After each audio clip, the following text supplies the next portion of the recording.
Sudah bisa melihat PowerPoint-nya di layarnya? Sudah. Sudah, oke. Ya, jadi materi terakhir berkaitan dengan kalor itu adalah perpindahan kalor di sini ya. Sehingga nanti ulangannya atau tesnya di akhir semester ada 3 bab. Yang pertama adalah fluida statis, kemudian fluida dinamis, kemudian yang terakhir adalah kalor di sini, sampai pada perpindahan kalor. Secara umum bahwa perpindahan kalor itu nanti ada 3 ya. Ada 3. Yang pertama secara konduksi. Ini konduksi ini namanya. Mengapa konduksi? Karena melalui zat padat. Nanti kita jelaskan satu persatu. Nanti dulu ya. Nah ini. Yang pertama adalah secara konduksi, yang kedua adalah secara konveksi, dan yang ketiga adalah secara radiasi. Sekali lagi, bahwa perpindahan kalor itu ada 3. Yang pertama adalah konduksi, yang kedua adalah konveksi, dan yang ketiga adalah radiasi. Kita bahas satu persatu. Ini perpindahan kalor secara konduksi atau hantaran itu adalah perpindahan kalor yang melalui perantara zat padat. Contohnya misalkan besi yang dipanaskan di ujungnya itu ya. Maka ujung yang lain menjadi panas juga. Itu perpindahan kalor yang seperti itu disebut dengan perpindahan kalor secara konduksi. Nah, berapakah laju perubahan kalornya? Ini secara matematis dituliskan di sini bahwa Q per T di sini ya, ada persamaannya nih. Q per T atau disebut dengan H itu sama dengan K dikalikan A dikalikan delta T dibagi dengan L. K-nya adalah koefisien konduksi termal suatu bahan. A adalah luas penampang. Delta T perubahan atau perbedaan suhu. L-nya adalah panjang pengantar. Artinya bahwa laju perpindahan kalor ini dipengaruhi oleh faktor-faktor ini. Ada 4 faktor ya. Yang pertama adalah K-nya, disebut dengan konduksi termal ini. Yang kedua adalah luas penampangnya, A-nya ini. Yang ketiga adalah perbedaan suhu delta T-nya. Ini berbanding lurus semuanya. Kemudian L-nya itu berbanding terbalik. Maka rumusnya Q per T sama dengan KA delta T dibagi dengan L. Nanti kita lihat aplikasinya bagaimana. Contoh ini. Contoh ya. Jadi batang besi panjangnya 4 meter. Berarti diketahui apa itu? L kan ya. Nomor 1 itu. Diketahui bahwa L-nya sama dengan 4 meter. Kemudian luas penampangnya berarti A sama dengan 5 cm persegi. Ini harus dijadikan ke dalam meter persegi sama dengan 5 kali 10 pangkat min 4 meter persegi. Begitu. Memiliki perbedaan suhu, berarti delta T merupakan perbedaan sudah. Delta T-nya sama dengan 100 Kelvin gitu ya. Terus jika konduksi termal itu K kecil, K sama dengan 4,8 Joule per sekon meter Kelvin begitu. Laju hantaran kalornya berapa? Q per T-nya itu berapa? Q per T-nya ini sama dengan berapa? Nah, tinggal kita masukkan aja ke persamaan gimana nih? Q per T sama dengan apa tadi? K A delta T dibagi dengan L. Tinggal masuk sama dengan 4,8 ya. Dikalikan 5 10 pangkat min 4 itu dikalikan 100 dibagi dengan L-nya. L-nya 4 ya. Dah, itu sama dengan, nah tinggal bagi aja. 4,8 kali 5 berapa? Coba hitung. Hitungkan 4,8 kali 5 berarti kan 0, simpan 4, 24 ya. Ini 24 kali ini 10 pangkat min 4 dikalikan 100 itu 10 pangkat min 2. Betul? Dibagi dengan 4. 24 dibagi 4 sama dengan 6 ya. Kali 10 pangkat min 2. Satuannya apa? Kalor per sekon ya. Kalor per sekon. Coba nomor 1 ini ada yang merasa bingung apa enggak? Tidak. Tidak ada ya? Oke, nomor 2 nanti silakan dicoba dikerjakan. Ya, kita lihat. Nah, nomor 3. Nomor 3 ini yang biasanya juga sering keluar pada waktu dulu ada UN. Ada 2 buah batang A dan B itu berukuran sama, artinya A1 sama dengan A2. Gitu ya. Masing-masing mempunyai koefisien konduksi 2K dan K. Yang di sini berarti diketahui apa? K1-nya sama dengan 2K. Kita tulis dulu sini ya. Atau KA ya. K pada batang A itu sama dengan 2K. K pada batang B ini 2K ya. K pada batang B sama dengan K. KB-nya itu sama dengan K. Terus kalian perhatikan di sini ditanyakan berapakah suhu T. Suhu T-nya ini berapa? Jika suhu pada ujung A 210, suhu pada ujung batang B 30 derajat Celcius. Nah, harus kita gunakan persamaan.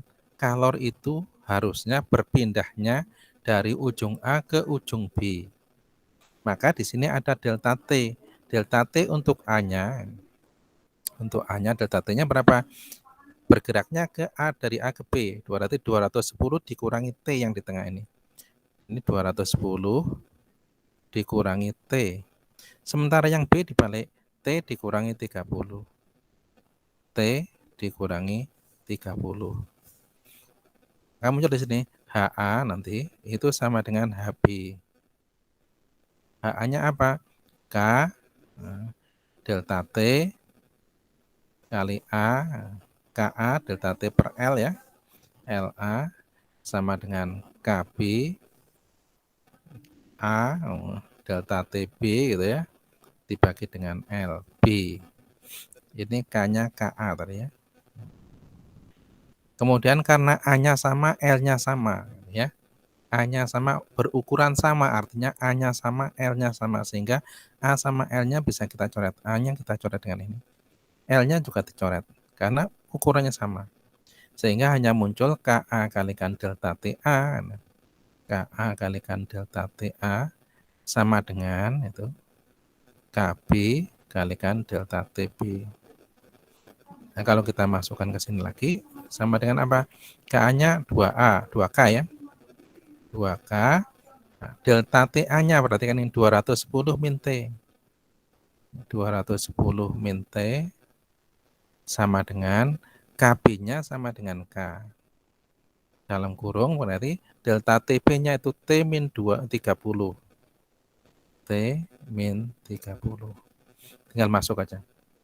K-nya tak coret lagi. Nah, ini 2 kalikan 210 menjadi 420 ya. 420 min 2T begitu sama dengan T min 30. Tinggal pindah ruas ya. 420 ditambah 30 sama dengan T ditambah 2T. Ini jadi 400 berapa ini? 50 ya. 450 gitu ya. Sama dengan 3T. Sehingga T-nya berapa? Ya 450 dibagi 3. Gitu kan ya? Sama dengan 1 berapa? 50 ya. Satuannya adalah derajat Celcius. 150 derajat Celcius. Dari soal ini ada yang merasa bingung?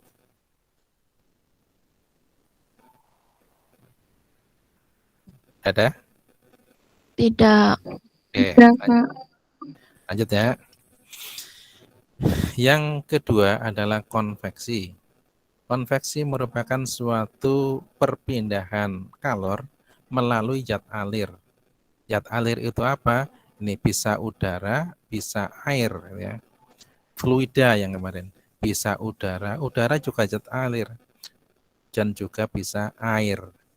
Jadi perpindahan kalor melalui udara atau air atau fluida itu disebut dengan perpindahan secara konveksi, aliran, gitu ya.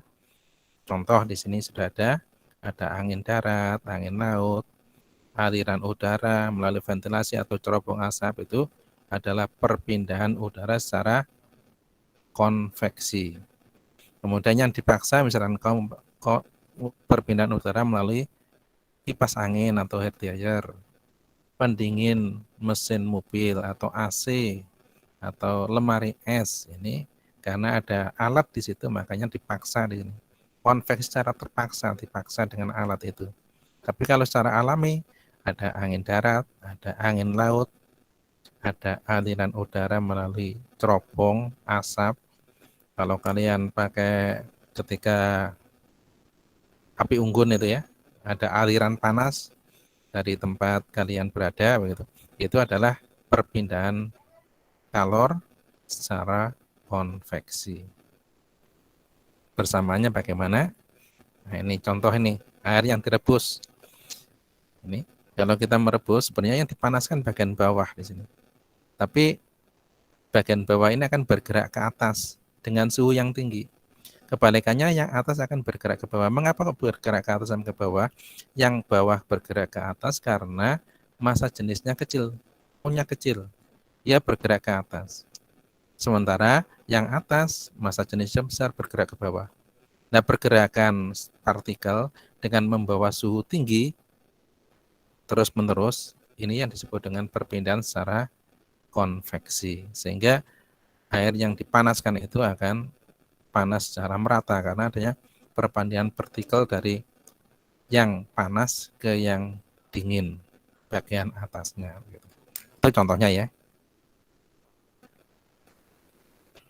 Nah, ini coba kalian jelaskan nanti peristiwa perpindahan angin melalui angin darat dan angin laut. Ini bisa kalian nanti mencari referensinya di buku paket kalian. Kalau nanti internet juga banyak, bagaimana proses perpindahan angin itu yang disebabkan karena adanya perbedaan suhu. Karena adanya perbedaan suhu akan mengakibatkan perpindahan kalor, gitu ya. Nah, secara matematis dapat dituliskan bahwa besarnya laju perpindahan kalor secara konveksi dituliskan sebagai ini, Q per T sama dengan HA kali delta T. Persamaannya nih, laju perpindahan kalor itu sama dengan H kali A kali delta T. Hanya apa? Koefisien konveksi. Kalau tadi K koefisien konduksi, sekarang H sama dengan koefisien konveksi. Kemudian A-nya tetap luas penampang, delta T juga tetap pertambahan suhu atau perbedaan suhu. Ini tapi biasanya jarang digunakan. Yang sering digunakan itu adalah yang konduksi sama nanti yang ketiga adalah radiasi. Lanjut ya. Nah, ini sekarang radiasi atau pancaran adalah suatu perpindahan kalor tanpa melalui zat perantara. Itu disebut dengan radiasi. Contoh misalkan energi dari sinar matahari bisa masuk ke dalam bumi meskipun melewati hampa udara. Hampa udara itu apa?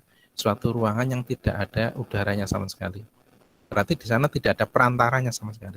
Tetapi matahari sinarnya bisa sampai ke bumi itu melalui radiasi tanpa zat perantara. Nah, besarnya energi radiasi yang dipancarkan itu dapat dituliskan ini nanti ya. Nah, ini laju perubahan energinya Q per T sama dengan ini konstanta Stefan Boltzmann ini. Konstanta Stefan Boltzmann dikalikan E dikalikan A dikalikan delta T. Ini persamaan umumnya. Bahwa Q per T itu sama dengan E kecil kalikan konstanta Stefan Boltzmann dikalikan A luas penampang dikalikan T-nya. T-nya adalah suhu mutlak pangkat 4. Artinya kalau nanti dalam Celsius misalkan, maka T-nya harus dirubah dalam Kelvin. Gitu ya. Kemudian yang kedua, saya sampaikan bahwa ada E kecil. E kecil itu apa sih?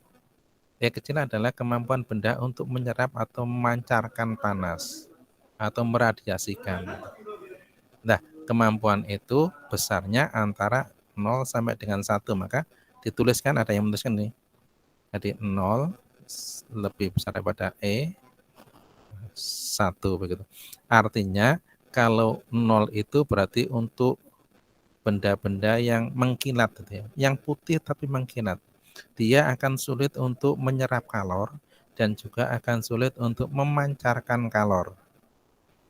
Lagi, kalau E-nya itu sama dengan 0 adalah untuk benda-benda yang putih atau mengkilat. Contohnya es itu ya. Es kalau enggak kaca yang itu mengkilat itu. Ini adalah benda-benda yang sulit sekali untuk menyerap kalor maupun memancarkan kalor. Kebalikannya kalau E-nya itu sama dengan 1, ini adalah benda-benda yang mudah menyerap kalor dan juga mudah memancarkan kalor. Maka benda-benda itu dimiliki adalah benda-benda yang mempunyai warna hitam yang disebut dengan black body, hitam sempurna. Warna hitam, sekali lagi, atau warna gelap adalah suatu benda yang mudah untuk menyerap kalor dan juga untuk mudah memancarkan kalor ketika suhunya diturunkan. Gitu ya. Jadi sekali lagi itu tergantung pada E-nya. E-nya itu mempengaruhi benda itu bisa menyerap kalor atau memancarkan kalor. Oke, teorinya ini akan kita perdalam lagi ketika kalian nanti berada di kelas 12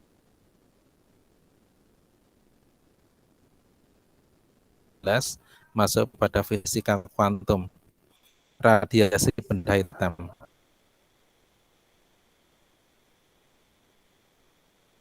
Ini hanya pengenalan saja ya. Nah ini contoh ini ya. Contoh, saya akan memberikan contoh satu di antaranya antara 1 dan 2. Dipilih aja, saya pilih nomor 2 misalnya. Nanti kalian kerjakan nomor 1-nya. Nah, sebuah benda memancar energi sebesar 50 Joule. Artinya V-nya atau Q per T-nya, V atau Q per T gitu ya. V atau Q per T-nya itu sama dengan 50 Joule. Joule gitu ya. Pada suhu 27 derajat Celcius. Pada T sama dengan 27 derajat Celcius. Harus Kelvin ini. Ditambah 273. Dirubah dulu. Sama dengan berapa ini? 001 ya, 300 ya. 300 Kelvin. Begitu. Terus, jika suhu benda dinaikkan sehingga suhunya mencapai 127 derajat Celcius, berarti di sini ada T1, ada T2. Ada T2. T2-nya berapa? 127 di situ ya. Ditambah 273 sama dengan berapa ini? 400 ya. 400 Kelvin. Begitu ya. Maka energi yang dipancarkannya menjadi berapa? Berarti V2-nya ini menjadi berapa? Berarti di sini ada W1. Ditanyakan W2. Maka kalian perhatikan lagi persamaannya bahwa W itu sama dengan Q per T tadi ya. Sama dengan E kalikan konstanta Stefan Boltzmann dikalikan suhu mutlak pangkat 4 ya. Harusnya dikalikan dengan A juga. Ini perhatikan bahwa W terhadap T itu berbanding lurus. Lagi, W terhadap T itu berbanding lurus. Sehingga kesebandingan ini dapat dituliskan bahwa W1 per W2 di sini aja ya. W1 per W2 sama dengan T-nya adalah T1 per T2, tetapi pangkatnya pangkat 4. Gitu. Begitu ya. Pangkatnya adalah pangkat 4. Sehingga kalau kita masukkan lagi ke persamaan ini, W1-nya berapa? 50. Masuk aja, ini 50 dibagi W2 yang kita cari sama dengan, T1-nya berapa? T1-nya adalah 300 ya. 300 dibagi 400 pangkat 4. Ini nolnya coret dulu, set gitu ya. Tuh. Sehingga tinggal berapa ini? Tinggal 50 dibagi W2 gitu ya. Sama dengan, nah berapa ini? 3 pangkat 4 kan, 3 kali 3 kali 3 kali 3 berapa ini? Sama juga dengan 9 kali 9 ya, berarti kan 81 ya, dibagi ini 4 pangkat 4 berarti 4 kali 4 kali 4 kali 4 berarti 16 kali 16 berapa? Tolong dihitungkan kalkulatornya. 256. 256. Terima kasih ya. Tinggal perkalian silang ini kan ya. Berarti di sini 81 W2 begitu kan ya. Sama dengan 50 dikalikan 256 begitu. Maka W2-nya ketemu di sini kan. 50 dikali 256 dibagi 81. Tolong ditambahkan, tuliskan lagi, hitungkan. 50 dikalikan 256 berapa? 12.800.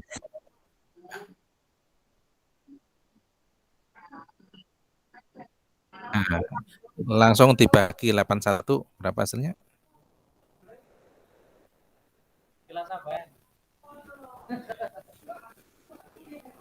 Berapa?